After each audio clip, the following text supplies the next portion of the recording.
I want this morning to briefly take you back to school. Well, most of you, some of you don't need to be taken back to school because you're still there, but most of you need to be taken back to school. And I want to ask you whether you can remember the 3 R's.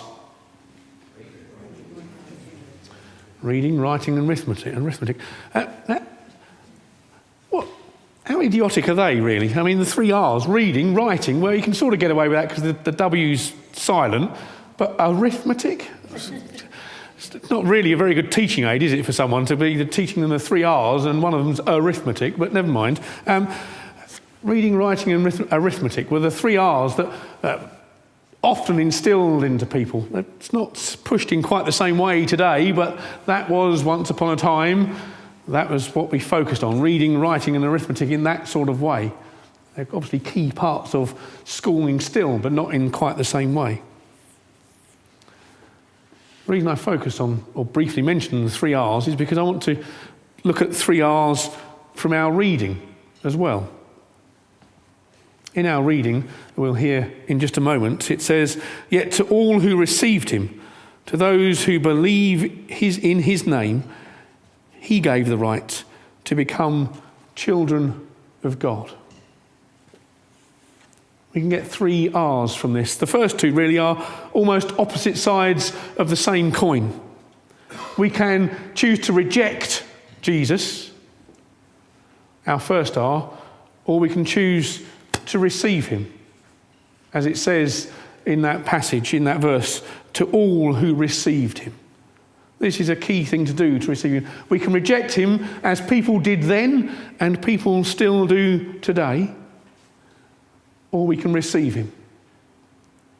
We can come to him and receive him into our hearts and come to know him. These are our first 2 R's. As I say, almost opposite sides of the same coin. And our third R is to reflect. To reflect him, not so much to reflect ourselves upon who he is, although that's a good thing to do, but actually for us to reflect him in our lives. For, as it says also in that reading, we have seen his glory. This is one of those great parts of the passage from the prologue to John's Gospel that Lex is going to read for us in a moment. That we have seen his glory. Christ, who came to be with us on earth, God in Jesus came to be with us. We have seen his glory.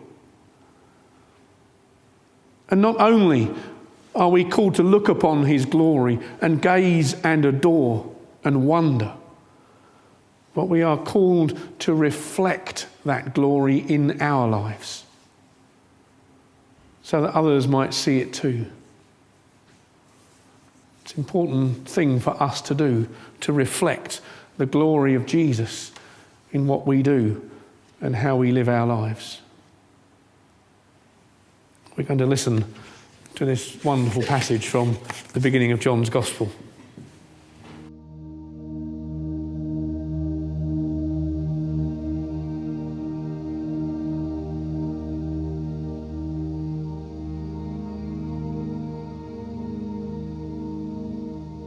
In the beginning was the Word, and the Word was with God, and the Word was God.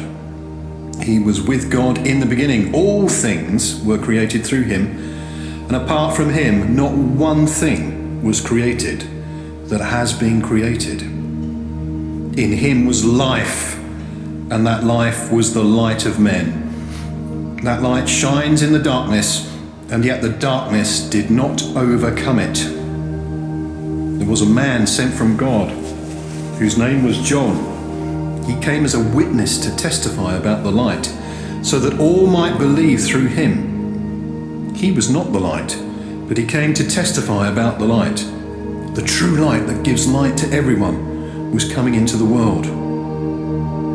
He was in the world, and the world was created through him, and yet the world did not recognize him. He came to his own, and his own people did not receive him. But to all who did receive him, he gave them the right to be children of God.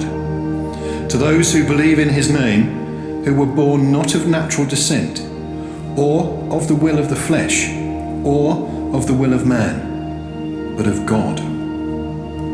The Word became flesh and dwelt among us. We observed his glory, the glory as the one and only Son from the Father, full of grace and truth. This is the word of the Lord. Thanks be to God.